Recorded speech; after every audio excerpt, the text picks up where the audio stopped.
Buenas tardes a todos y todas. Espero que se encuentren muy bien en esta tarde. Mi nombre es Carolina Salinas Alarcón. Soy doctora en educación con especialidad en género, desarrollo y políticas públicas para la igualdad de género. Y en esta tarde les quiero invitar a que hagamos esta clase juntos y juntas, denominada Fundamentos de la Perspectiva de Género, donde iremos haciendo un recorrido por los principales conceptos que integran esta mirada, el enfoque de género, tan necesario en nuestra sociedad en el día de hoy. Bien, entonces para comenzar, les quiero invitar a que revisemos cuáles van a ser los principales conceptos que vamos a trabajar en esta clase. La conceptualización de la perspectiva de género, por supuesto, roles, estereotipos, agentes socializadores, sistemas sexo-género, inequidades, brechas y barreras. El objetivo es que al terminar este módulo podamos tener una panorámica completa de cuáles son los principales conceptos que debemos considerar cuando queremos integrar la perspectiva de género en nuestro trabajo y en nuestra área de desarrollo. Seguramente ustedes han escuchado más de alguna vez estas ideas que están apareciendo en este momento en su pantalla. Seguramente cuando escuchamos noticias o a veces cuando vemos redes sociales o en las conversaciones cotidianas se habla de igualdad de género, se habla de equidad, hablamos de género y de sexo casi como si fueran sinónimos. Muchas veces hablamos de roles, hablamos de estereotipos de género, de la perspectiva de género, de las identidades, pero no siempre sabemos a qué se refiere, en qué consisten todas estas ideas y si es que realmente son sinónimos, se parecen, son distintos. Entonces hoy día la invitación es a que podamos ir limpiando estas ideas y poder comprendiendo en profundidad cada una de ellas. Atención acá porque pregunta de evaluación. La diferencia entre sexo y género muchas veces vemos como que si fueran sinónimos. Sin embargo, cuando hablamos de sexo, hablamos de caracteres biológicos, caracteres que vienen determinados y que pueden ser cromosómicos, gonadales, hormonales, pero que tienen que ver con la naturaleza y con la biología. En cambio, cuando hablamos de género, hablamos de otros elementos que obviamente se relacionan con sexo, pero no son lo mismo y tienen un fuerte componente cultural. Bien, antes de comenzar y de entrar en materia propiamente dicha con los conceptos que ya les venía adelantando, anticipando, les quiero invitar a que hagamos una pausa y miremos esta declaración, que corresponde a los primeros dos artículos de la Declaración Universal de los Derechos Humanos. En el primer artículo es bien interesante porque dice que todos los seres humanos nacen libres e iguales en dignidad y derechos, y dotados como están de razón y conciencia, deben comportarse fraternalmente los unos con los otros.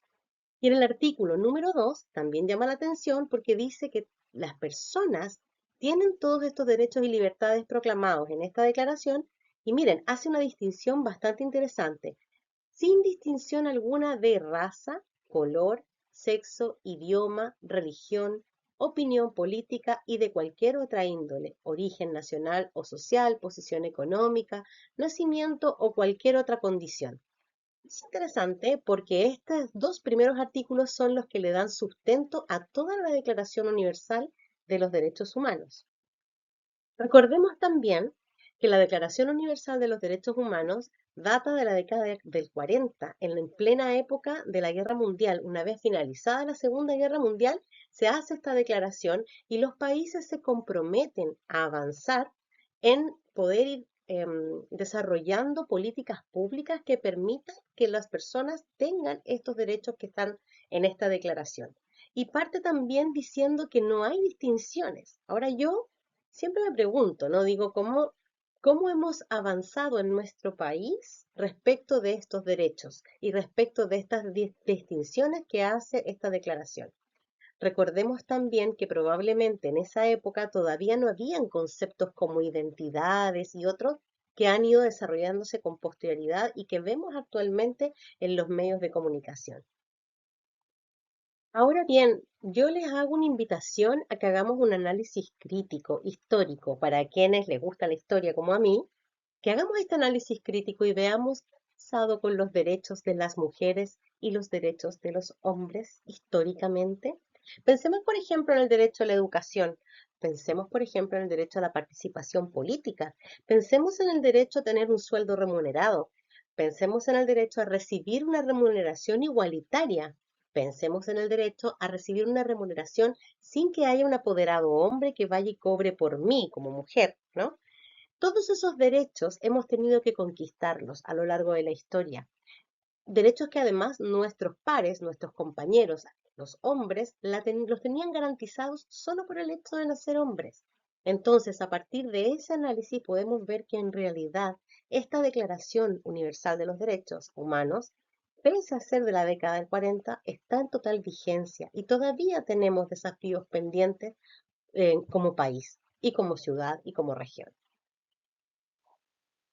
Al respecto, solo comentar de manera anecdótica que en 1700 y fracción, en plena época de Revolución Francesa, aparece o se genera un libro, una declaración de los derechos del ciudadano, y hubo una mujer muy importante, que se llamaba Olympia de Gouges, que generó una declaración paralela, escribe la declaración paralela de los derechos de la ciudadana, y por esa razón ella es decapitada. Ahora, obviamente estamos hablando de 1700, pero recordemos que no es menor que todavía en Chile no cumplimos 100 años desde el momento en que las mujeres podemos votar. Ya entonces no es algo no actual. La participación política en nuestro país se ha duplicado en los últimos 10 años, la participación de las mujeres se ha duplicado en los últimos 10 años, pasando de un 11% a un 22%. Es decir, todavía hay subrepresentación respecto, por ejemplo, de la participación política de las mujeres. Y esto obviamente no es culpa de los hombres, es un sistema político, social, económico que se ha ordenado de esa forma y que vamos a ir viendo también cómo ha generado profundas brechas y profundas inequidades y desigualdades. Bien, este es uno de los primeros conceptos que trabajamos cuando trabajamos el enfoque de género, la perspectiva de género, porque se tiende a pensar que igualdad y equidad son similares, son lo mismo, son sinónimos, y muchas veces los usamos como tal, ¿no? Decimos, igualdad de género, equidad de género, y como que nos da un poco lo mismo si es igualdad de género o equidad de género. Y realmente no lo son. Se relacionan, por cierto que sí, pero no tienen el mismo significado. Entonces yo les invito a ver esta imagen que de alguna forma vamos a intentar dejar clara la diferencia entre igualdad y equidad. ¿Ya? En la primera imagen, la imagen de arriba, tenemos para todos las mismas bicicletas, ¿cierto? Tenemos la persona que está en silla de rueda con una bicicleta, la persona que es más alta tal vez con una bicicleta, la misma, la mujer que es más delgada, que es va más bajita al parecer, ¿no? Es con la misma bicicleta y el niño que aparece acá con la misma bicicleta. Tenemos una condición de igualdad, ¿cierto? Igualdad del instrumento, de la herramienta. Tenemos una herramienta igualitaria. Entonces podríamos decir desde la mirada de la justicia, diríamos a todos lo mismo, ¿no? Estamos pensando, por ejemplo, yo siempre recuerdo en los contextos familiares cuando nos decían ya, a platos por igual, quieren jugo, a todos damos la misma cantidad de jugo, las mamás hacían eso. O decían, no sé, por la abuelita me acuerdo también, o a veces el papá decía, ya, le vamos a dar a todos lo mismo, exactamente igual a todos los hermanos. Eso es igualdad, ¿no es cierto? Igualdad en las herramientas o en las condiciones, en este caso, igualdad de condiciones. Ahora la pregunta, ¿eso genera igualdad de oportunidades? Como estoy en una clase grabada y no puedo escuchar sus respuestas, vamos a pasar de inmediato a la respuesta. Obviamente que no, ¿no? En la igualdad de la herramienta o la igualdad del elemento externo no necesariamente, más bien casi nunca, genera igualdad de oportunidades. Entonces, cuando hablemos de igualdad y hablemos de equidad, pongámosle el apellido, ¿no? Hablemos de igualdad cuando digamos igualdad en la condición, igualdad para todos lo mismo, o igualdad de oportunidad de acceder, por ejemplo, a la posibilidad de andar en bicicleta para seguir el ejemplo de la imagen, igualdad de oportunidad de poder acceder a un derecho y por igualdad de oportunidades para, por ejemplo, acceder a un transporte o acceder a un trabajo o acceder a educación o acceder a la salud o acceder en este caso a pasear en bicicleta. Cuando le ponemos el apellido y no le decimos igualdad a secas, sino que igualdad de oportunidad para hacer algo o para conseguir algo o para ejercer un derecho, entonces vienen las diferencias en el entorno, en la herramienta, para generar la igualdad de oportunidades. Eso es equidad. Equidad es hacer un cambio, una modificación en el ambiente para que se generen condiciones de igualdad de oportunidad, de ejercicio y goce de los derechos de las personas. Entonces, en la imagen de acá abajo vemos que cada bicicleta es diferente, ¿cierto? Entonces tenemos herramientas distintas para generar la condición de igualdad de oportunidad de andar en bicicleta. ¿Qué mejor? La metáfora es perfecta, porque finalmente lo que nos está mostrando es que yo hago una modificación en el ambiente, no genero condición de igualdad en el ambiente, en el elemento, en la herramienta, pero sí genero condición de igualdad en la oportunidad y el ejercicio y goce del derecho de esa persona a andar en bicicleta en este caso, ¿ya? Entonces, ¿dónde pongo el foco? ¿Pongo el foco en la igualdad en el contexto, en el ambiente, en la herramienta, en el elemento? ¿O pongo el foco en la igualdad de oportunidad en la persona? Por eso hablamos de igualdad social, porque cuando hablamos de igualdad social necesariamente tenemos que generar condiciones de equidad. Ya la equidad es eso, es la diferencia del entorno, modificar el ambiente para generar una igualdad en el derecho. Siguiendo con la misma idea, vamos a continuar con otro ejemplo. Este es bastante conocido porque lo hemos visto mucho en redes sociales, ha circulado bastante en diferentes como imágenes, memes y otros, en donde podemos ver bien claramente lo que significa igualdad y lo que significa equidad. Ahora, yo siento que es importante entender que esto no es un versus, es decir, no están en contraposición, sino que en el fondo la equidad es una acción de modificación del entorno para conseguir la igualdad de oportunidades. Dicho de otra forma, si miramos en esta imagen, acá tenemos en la imagen del lado izquierdo, tenemos igualdad, ahí, igualdad en este caso en el cajón, ¿no? En las condiciones externas. Pero esa igualdad de las condiciones externas no genera igualdad de oportunidad de ver el partido que está pasando al otro lado de la reja o o del cerco, no sé, la pandereta. En cambio, en el otro lado tenemos una modificación del ambiente, una modificación acá, que hace que haya condición externa distinta para generar condición de igualdad de oportunidad de ver el partido. Entonces, la equidad es como una muleta, ¿sí? Cuando nosotros reconocemos que en el entorno hay diversidad, al reconocer esa diversidad, entonces esa muleta permite en el fondo generar este andamiaje necesario para llegar a condiciones de igualdad de oportunidades de acceder a algo, ya que puede ser en este caso el derecho a ver un partido. Ahora, estos dos ejemplos que yo les puse anteriormente, el ejemplo de la igualdad, o las condiciones de equidad para generar igualdad en andar en bicicleta en la imagen anterior, y en esta es de ver un partido, pueden ser situaciones bastante superfluas. Pero pensemos, por ejemplo, en educación, o pensemos en salud, o pensemos en salarios, o acceso a, no sé, a derechos que son mucho más importantes y que son muy esenciales y que dignifican al ser humano. Cuando reconocemos que hay diferencias y hay diversidades en las condiciones y en los contextos socioeconómicos, culturales de nuestro país, de nuestra región también, entonces tiene total sentido generar condiciones de equidad. Ahora yo les pregunto, ¿qué ejemplos de condiciones o qué ejemplos de medidas de equidad ustedes conocen para lograr la igualdad de oportunidades frente a un derecho? Seguramente, como son personas que trabajan en el ámbito de la salud, deben saber un montón que tienen que ver con su área de trabajo. En el caso mío, que yo trabajo en el ámbito de la educación, también tengo ejemplos de ahí. El primero que se me ocurre, obviamente, tienen que ver con, por ejemplo, las subvenciones preferencial de escolar y que tiene que ver justamente con dar un monto adicional a la subvención para niños y niñas que están en condiciones de vulnerabilidad.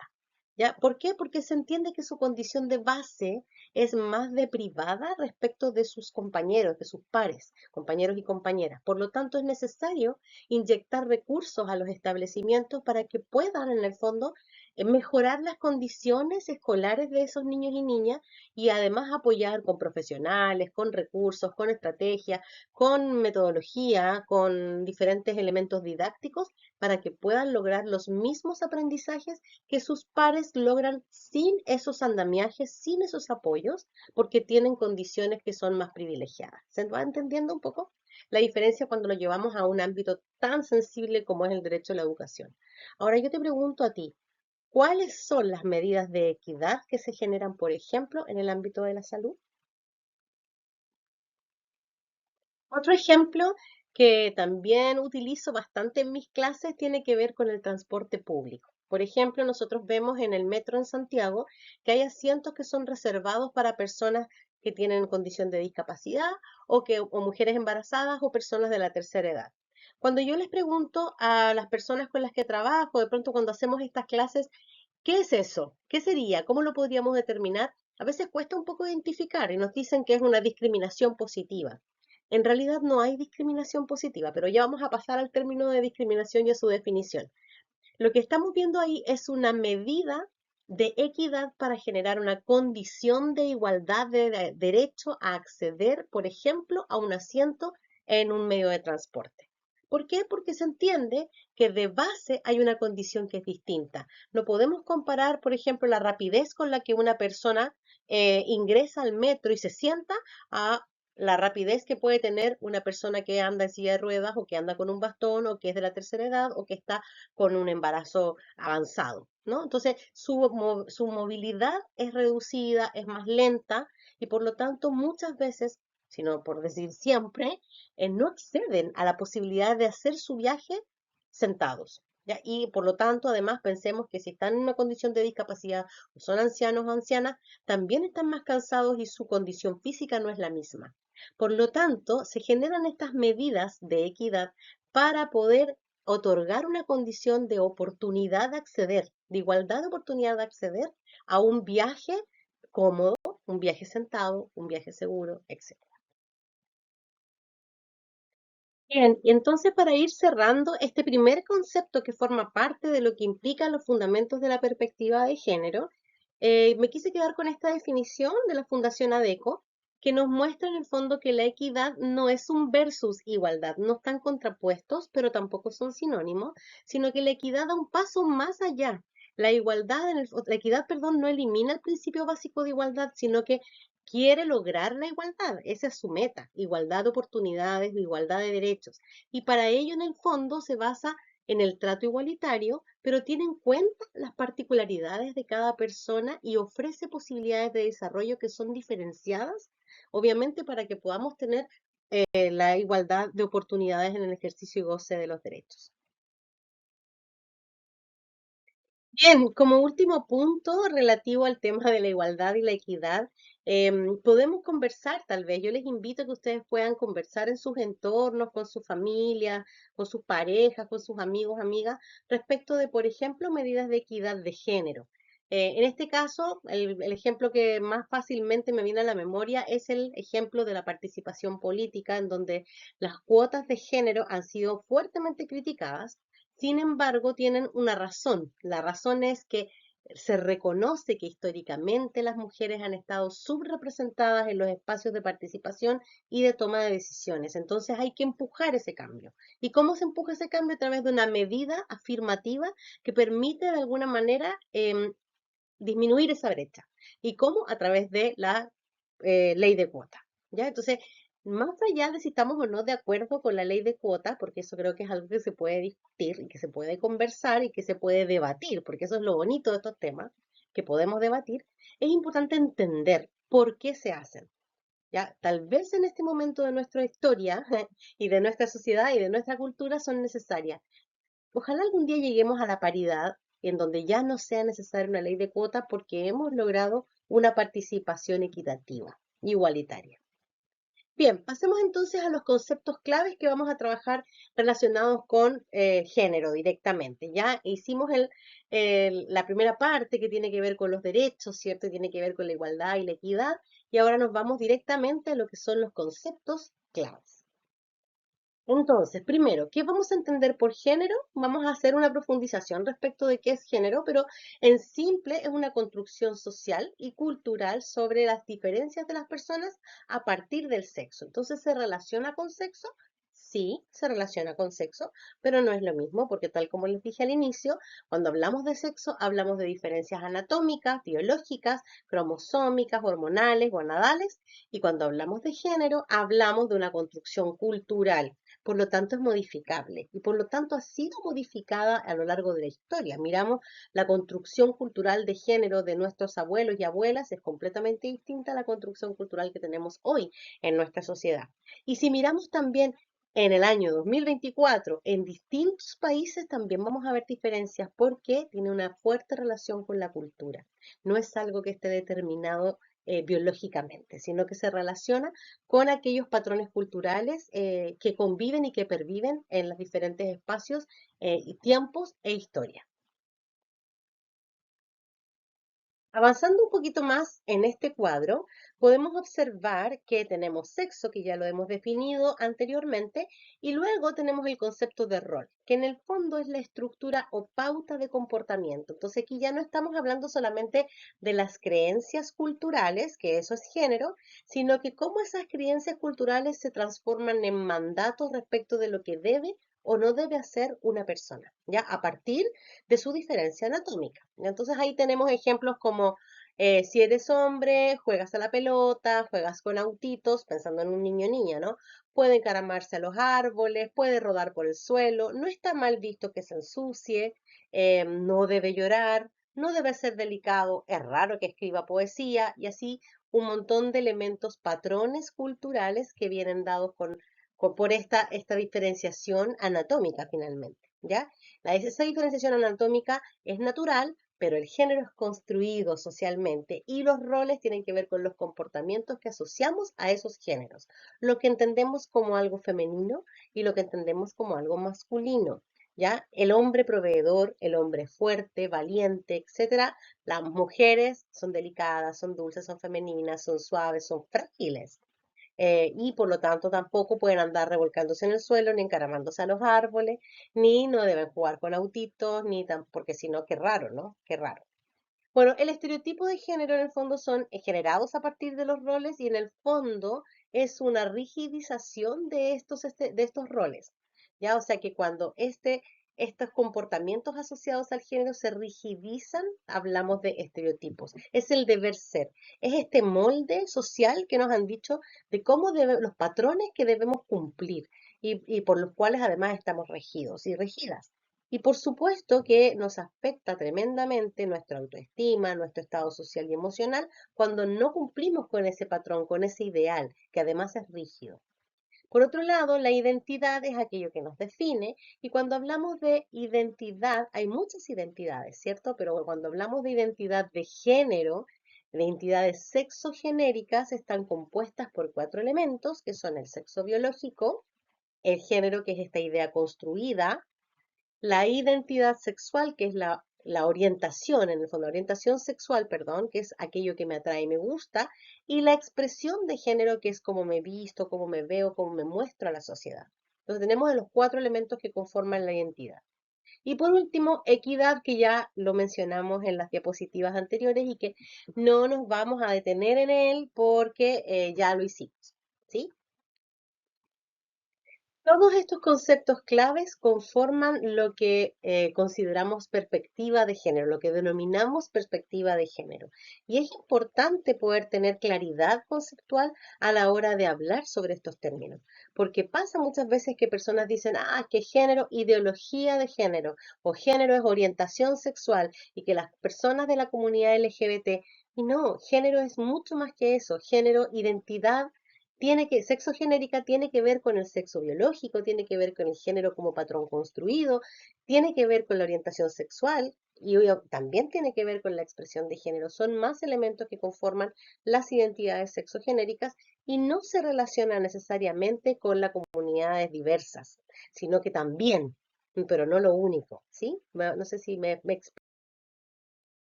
Bueno, en esta diapositiva les quise poner algunas imágenes de diferentes referentes de personas, mujeres y hombres, que han escrito y han aportado a la generación de conocimiento respecto de género.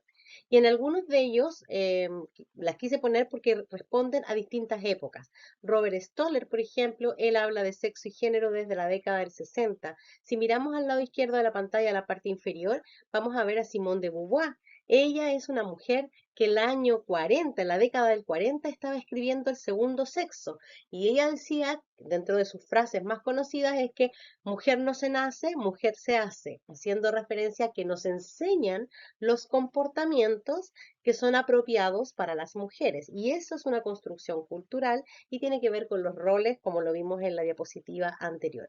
Por otro lado, tenemos, bueno, ahí a Alda Faccio, Judith Butler, que es más actual, digamos, ella está escribiendo hoy día y nos habla sobre el género en disputa, el género fluido, que las personas también pueden transitar, porque dado que es una construcción cultural, es posible que una persona pueda identificarse con un género o pueda identificarse con otro, o pueda en un momento de su vida identificarse con uno y posteriormente con otro. ¿Ya? Y bueno, y por acá tenemos otras también que en el fondo lo que quiero mostrarles con esto es que esto no es una moda de los últimos 5 o 10 años, sino que llevamos décadas trabajando en la construcción cultural del género y en las teorías de género y en el conocimiento respecto de cómo se van conformando estos patrones culturales y cómo nos vamos ordenando socialmente a partir de esta diferencia anatómica. Si avanzamos un poquito más, yo les quiero invitar a quedarse con estas definiciones. Son las que a mí me hacen sentido, pero siempre la invitación es a que ustedes puedan buscar aquellas definiciones que a ustedes les hacen sentido a partir de sus propias líneas de trabajos, de sus propias experiencias y por sobre todo a través de su propia formación. En mi caso particular me gustan estas tres definiciones porque tienen elementos en común. La primera que vamos a ver acá corresponde a Marta Lamas, que es la foto de la mujer que está al lado izquierdo. Ella es una mujer mexicana, me gusta porque es latinoamericana, por supuesto, y ella dice que el género es la constatación cultural de la diferencia sexual. Simple, o sea, como la cultura se hace cargo de la diferencia anatómica de las personas y hablan además de lo propio, lo que es propio de lo masculino, o sea, de los hombres, y lo que es propio de las mujeres, generando un mandato de género al respecto. Por otro lado, al lado derecho de la pantalla, ustedes van a encontrar a una gran mujer que se llama Rita Segato.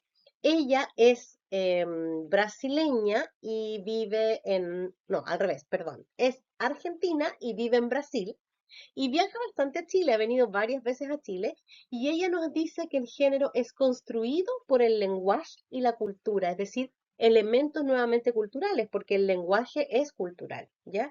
Y que es generado en función de estas diferencias anatómicas, y que generan finalmente un ordenamiento que termina siendo tremendamente injusto. Ella habla del patriarcado como el pater familia, pensemos en la época tal vez más antigua, en donde el pater familia es el que tomaba las decisiones por toda la familia. Si ustedes miran series, pueden mirar series como Bridgerton, por ejemplo, en donde el pater familia tomaba la decisión respecto de con quién se casaban las mujeres y era un gran problema cuando no encontraban esposo para las mujeres porque de esa manera podían perpetuar el linaje, perpetuar la familia, pero también generar estabilidad económica, entre otros. Las decisiones pasaban por estos pater familia. Entonces ella habla del patriarcado haciendo referencia a ese ordenamiento social en donde las mujeres no tenían ninguna posibilidad de tomar decisiones ni sobre sus vidas ni sobre las vidas de otros y otras, sino que las tomaba quien era eh, el jefe de hogar, ¿no? El jefe de hogar. Y por otro lado, al final de la página ustedes van a encontrar a Judith Butler. Judith Butler ya la mencioné antes en la diapositiva anterior, en donde aparecía el libro El género en disputa, y lo que ella habla es que el género es el resultado de un proceso mediante el cual las personas recibimos significados culturales. Entonces, si ustedes se fijan, tres mujeres de distintos lugares, Judith Butler es norteamericana, Marta Lamas mexicana, Rita Segato argentina, que vive en Brasil, y bueno, las tres hablan del componente cultural. Entonces, ¿qué es lo que hoy día queremos derribar? Dos ideas que son mitos. La primera es que el género es una moda, porque no lo es. Y la segunda, que el género viene determinado desde el nacimiento, porque no. El género es una construcción cultural basada en las diferencias anatómicas que como construcción cultural ha sido modificada a lo largo del tiempo y a lo largo de las culturas. Bien, para ir cerrando la idea de patriarcado, que si bien no está dentro de los conceptos que vamos a trabajar en esta clase, me parece importante hacer una mención. Hay otra serie que habla de una familia más moderna, porque podría alguien criticar que Bridgerton está ambientada en el 1700, es cierto, pero pues miremos una serie que es de una familia más moderna que se llama Padre de Familia, en donde el padre de familia, Peter, que no recuerdo el apellido, toma las decisiones sin considerar la opinión de su esposa y de sus hijos e hijas. Por lo tanto, ahí vemos en una familia, en una configuración familiar más moderna y actual, cómo se ve reflejado esta idea del jefe de familia. De hecho, la serie se llama así, padre de familia, y por lo tanto el ordenamiento social denominado patriarcado. En resumen, y para quedarnos con Marta Lamas, que es esta mujer mexicana de las que les hablé, vamos a tomar esta definición que ella hace y vamos a decir que el género es un conjunto de prácticas, creencias, representaciones, prescripciones sociales que surgen a partir de la diferencia anatómica entre hombres y mujeres. Y que por supuesto que está marcado por la cultura, que marca los sexos con el género y está en la percepción de todo lo demás. O sea, de alguna forma también nos hace ver el mundo a través de estos lentes. Otorga significados a los cuerpos de los hombres y las mujeres y construye lo que entendemos socialmente como masculinidad y feminidad de una forma bastante determinada, rígida y muy opuesta. Ahora, uno podría preguntarse, ya, pero si el género es una construcción cultural, ¿cómo lo aprendemos o por qué no lo cambiamos? Si nos parece que es injusto o que está generando discriminaciones, brechas, etcétera. ¿Cómo lo aprendemos? Bueno, las personas lo aprenden a través de algunas instituciones que socializan el género, ya que socializan estos mandatos de cómo debemos ser o cómo debemos comportarnos. Y esas instituciones son lo que conocemos como socialización primaria, secundaria, terciaria. La primaria siempre está dada por la familia, que aparece acá, y que obviamente se hacen a través de elementos muy sutiles y algunos manifiestos también, pero muy sutiles pero permanentes. Es como una pequeña gota que orada la roca. Ya es un permanente a través de nuestras costumbres, a través de nuestras formas de relacionarnos. Y a partir de ahí vamos entregando estos contenidos, estos significados de género, casi sin darnos cuenta. Sin ir más lejos, pensemos en una familia que va a tener un hijo o una hija. El momento en que, desde el mismo momento de que ese bebé, esa guagüita, no nacida todavía, la familia de ellos, su padre, su madre, se hace la ecografía para saber el sexo del bebé, lo que sabe en realidad es su diferencia anatómica. O sea, lo único que puede ver es el sexo gonadal. Ni siquiera pueden ver el cromosómico ni el hormonal, solo gonadal. Y a partir de ese día en donde a ti te dice ese médico que le está haciendo la ecografía, ah, tu guagua es hombre o tu guagua es mujer, va a ser una niña o va a ser un niño, ocurren un sinfín innumerable innumerables decisiones culturales que marcan a ese bebé incluso antes de nacer.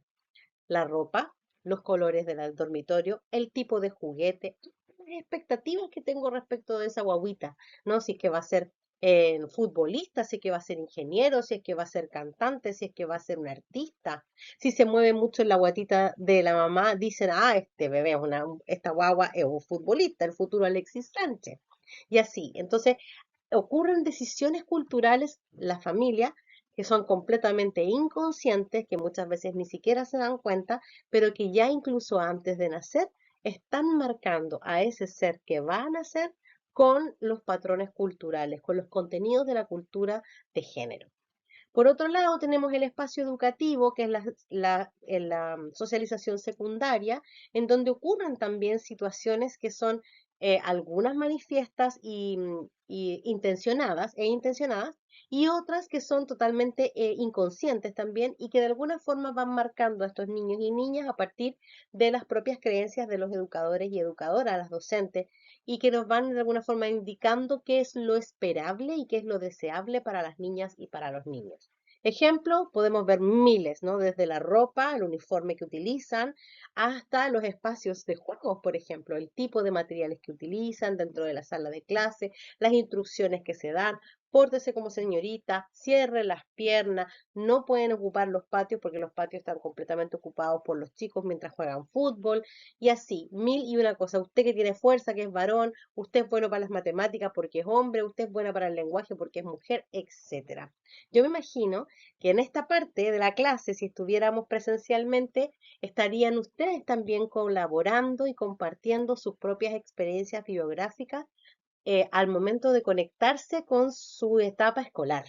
Y seguramente estaríamos enriqueciendo esta clase con esas propias vivencias, tanto familiares como escolares, porque todos y todas pasamos por ahí. No hay nadie que haya podido zafar de esos mandatos de género o esos contenidos culturales de género familiares y escolares. Bueno, por otro lado, tenemos otros tipos de socializaciones que se dan en nuestros contextos y en nuestras biografías. Por un lado, tenemos la religión, que me parece tremendamente honesto poder decir que la religión también ha jugado un rol muy importante. Ya lo decían los prisioneros, porque Dios así lo quiso, porque Dios también es hombre, y porque finalmente las religiones han sido profundamente patriarcales, ¿no? En donde esta figura del Dios hombre y de sus profetas, todos hombres, han generado un ordenamiento también. Y obviamente que yo no estoy haciendo una crítica a la religión per se, porque me parece que la espiritualidad y la trascendencia es fundamental para el ser humano, pero también es importante reconocer y es honesto reconocer que aquí ha habido un ordenamiento en donde las mujeres, en este caso la religión católica particularmente, las mujeres han sido monjas, o sea, serviles, haciendo un trabajo más bien asistencial, y son los hombres los que lideran, ¿no? El ejercicio de la espiritualidad. De la misma manera ocurre con otras religiones, o sea, podemos ver cómo es, por ejemplo, las religiones musulmanas y las islámicas, quiero decir, que también tienen un ordenamiento que es profundamente patriarcal, ¿no? Que no hay igualdad dentro de esos espacios. Por otro lado, el grupo de pares que también te va diciendo de manera informal, ahí tenemos socializaciones que son informales y que te van diciendo a través de bromas, chistes, qué es lo deseable para las mujeres y qué lo es deseable para los hombres, y que van de alguna forma generando lo que llamamos estereotipo, porque finalmente los roles están determinados a partir de esta construcción cultural, pero los estereotipos tienen que ver con estos patrones que se rigidizan y que el control social se realiza a través de este grupo de pares. O sea, si tú no cumples con el patrón, no entras dentro del grupo de amigos o amigas y por lo tanto te vas aislando y eso te genera dolor. Y por último, los medios de comunicación juegan un rol fundamental, ¿no? Este deber ser. Miremos los estereotipos, por ejemplo, corporales. O sea, si ustedes miran las revistas de maternidad, yo hago ese ejercicio bastante, miran las revistas de maternidad y vemos a madres con guaguitas de un mes, con bebés guaguitas de un mes, pero que son perfectas. Y yo digo, pero, o sea, el estereotipo que están mostrando aquí del deber ser de la mujer madre perfecta, inmaculada, que no tiene pero ni un lunar, ni un pliegue, no tiene ni una arruga, menos tiene piel suelta o tiene kilos de más, eso no, o sea, y eso es completamente irreal, pero genera una exigencia social tremenda respecto de lo que es, por ejemplo, la maternidad. Eso es un ejemplo solamente, ¿no? Porque podemos también ver las exigencias sociales para los hombres, que también son tremendas, hombres que no lloran, entonces no gestionan bien sus emociones. ¿Ustedes saben, por ejemplo, cuántos hombres se suicidan versus cuántas mujeres lo hacen? ¿Cuál es la proporción? Bueno, yo se los cuento. Por cada una mujer que se suicida, 5 hombres lo hacen. Ahora uno se pregunta, ¿por qué? No, no es porque son más efectivos para para acabar con su vida, sino porque tienen mayores problemas para gestionar sus emociones. ¿Por qué no piden ayuda? Porque les han dicho y les han enseñado desde siempre que los hombres no lloran, que los hombres son fuertes, que los hombres son valientes, que se la tienen que comer solos, etcétera, etcétera, etcétera. Aquí quiero mencionarles ese caso, no recuerdo el nombre en este momento, pero ese caso de el dueño de gimnasios, de una cadena de gimnasios que se suicidó en pandemia. Bueno, esa persona, al entrar todo el país en una cuarentena total, no se podía ir a los gimnasios. Él tenía una cadena de gimnasios, no tenía uno, tenía varios, ¿ya? Y por lo tanto, vio quebrada su empresa, dejó de ser el proveedor de su hogar, pero además dejó de ser el hombre exitoso, empresario, se vio a sí mismo fracasado, además con muchas personas que trabajaban y dependían de él sin sueldo, sin poder pagar los sueldos, y eso provocó tal nivel de agobio que no vio salida y terminó acabando con su vida. Entonces, frente a eso, uno puede decir, bueno, sí, los temas económicos te apremian, pero es que no es solo el tema económico, es el tema económico, por supuesto, pero también es este patrón cultural, esta exigencia social, este estereotipo masculino de hombre, proveedor, empresario, exitoso, que frente a una pandemia ve que todo ese sistema colapsa y no lo puede soportar. Y no lo gestiona tampoco porque no pide ayuda. Entra en una profunda depresión y no ve salida. Y no hay quien pueda prestarle auxilio porque él no socializa su necesidad emocional. De eso hablamos, ¿ya? En parte. Bien, ya hemos hecho un recorrido en este viaje que yo les invité en las primeras diapositivas a recorrer por diferentes conceptos. Pasamos por igualdad, pasamos por equidad, pasamos por justicia, hablamos de la Declaración de los Derechos Humanos y también hablamos de género, sexo, de los agentes socializadores y de cómo se va formando este ordenamiento social que llamamos sistema sexo-género y que en el fondo es cómo las personas van teniendo diferentes jerarquías y ordenamiento a partir de sus diferencias anatómicas. Pero hay un concepto que también se relaciona y que es importante mencionar y que creo que es importante tomarse unos minutos para poder comprenderlo. Y es el concepto de discriminación, porque permanentemente escuchamos discriminación por razones de género, es un tipo de discriminación, hay muchas formas de discriminación. Conocemos la ley antidiscriminación, que es mal llamada ley Zamudio, y que habla justamente de las discriminaciones por diversas razones, pero que la gente la reconoce o la identifica relacionada con la discriminación por razones de género o también yo le he escuchado decir como la ley de los gays, ¿no? La ley de las personas LGBT o la ley de las personas de orientación sexual diversa, porque se tiende a pensar que la ley antidiscriminación es la ley que está hecha para las personas de la comunidad LGBTI o de la comunidad con orientaciones sexuales diversas. Bueno, lo primero que les quiero decir al respecto es que no es así. Ya, el concepto de discriminación es mucho más amplio y bueno, yo acá les traje del Comité de Derechos Humanos la observación general número 18 que define lo que es discriminación. Esta es una definición que data del año 1989, es decir, hace mucho, mucho tiempo. Y está hecha de manera de poder dar una orientación a los países y a las naciones que forman parte, por supuesto, de la ONU para poder cumplir con avanzar en materia legislativa respecto de la discriminación o de la lucha contra la discriminación. Entonces, esta observación general número 18 dice que la discriminación la vamos a entender como toda distinción, exclusión, restricción o preferencia que se basa en determinados motivos, pero muy importante que yo les destaque algo. Dice, los motivos pueden ser múltiples, ¿no? Raza, color, sexo, idioma, religión, opinión política, origen nacional o social, posición económica, etcétera, etcétera, etcétera. Pero lo más importante acá es que deben tener por objeto o por resultado anular o menoscabar el reconocimiento, goce o ejercicio de los derechos de las personas y la condición de igualdad. ¿Ya? Entonces, cuando hablamos de discriminación, cuando una acción, distinción, exclusión, restricción o preferencia genera o tiene por objeto o resultado generar un menoscabo en los derechos de esas personas, ¿ya? De esos grupos de especial interés que son esos que están mencionados ahí, sin que esos sean una enumeración taxativa, es decir, pueden haber otros que salgan después, ¿ya?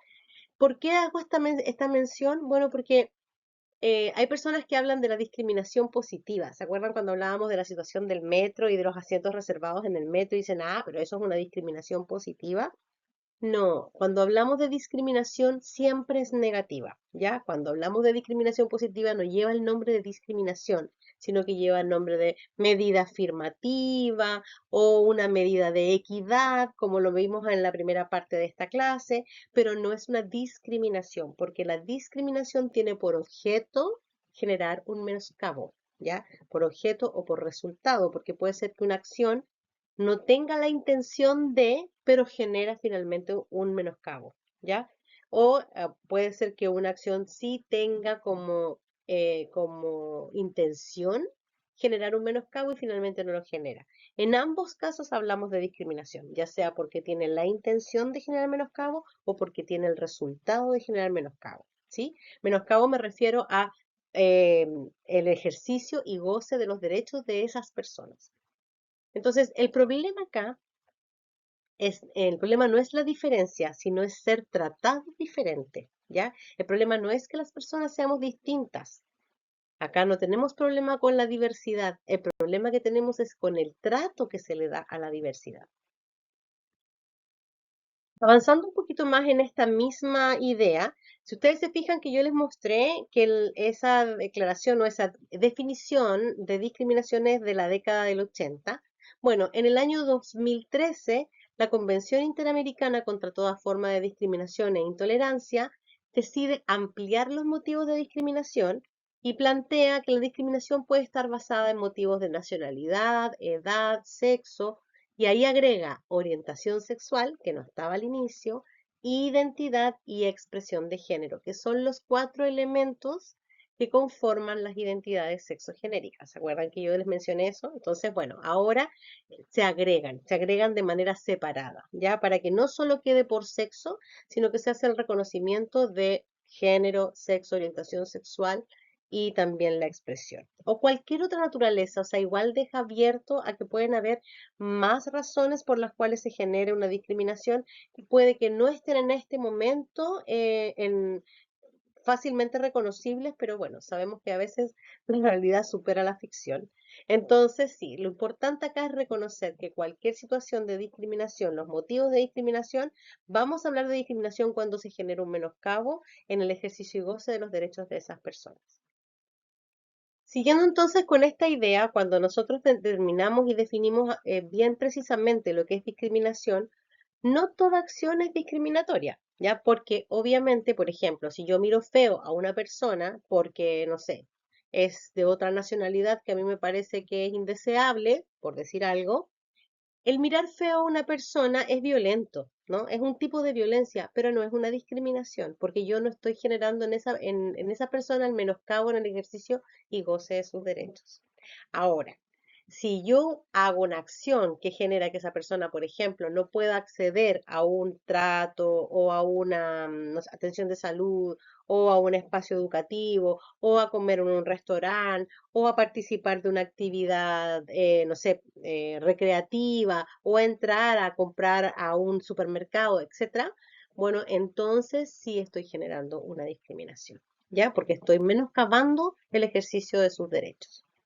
Avanzando un poquito también con esta idea, entonces, lo que estamos haciendo acá es comprender que no toda distinción es una discriminación, porque hay distinciones que se hacen por motivos de equidad, ya que ya lo vimos antes, y las distinciones que se hacen para menoscabar a las personas, entonces sí estamos hablando de una discriminación, porque finalmente genera una desigualdad en el ejercicio y goce de los derechos.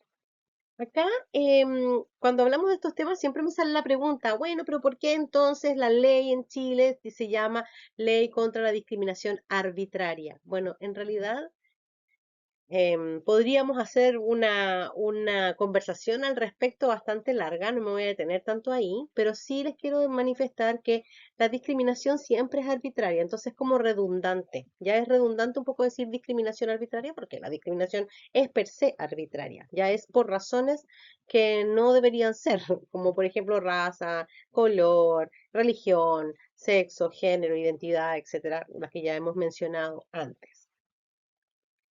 Por último, y para cerrar el capítulo relativo a la discriminación, quiero mencionar que la ley Samudio, la ley antidiscriminación, no es una ley para los gays, ni es una ley para las comunidades LGBTI o las comunidades diversas, sino es una ley para la discriminación, para toda forma de discriminación. Por lo tanto, dentro de esa ley entran todas las personas que han sido grupos de especial interés porque históricamente han sido discriminados por diversas razones, que son las personas que están aquí en esta convención y que la vimos en la diapositiva anterior, sin que esa sea una enumeración taxativa, sino que también pueden haber otras formas u otros criterios o razones para discriminar a alguien, ¿ya? Pero es una ley antidiscriminación o contra toda forma de discriminación, no una ley contra la discriminación hacia los gays, ¿ya?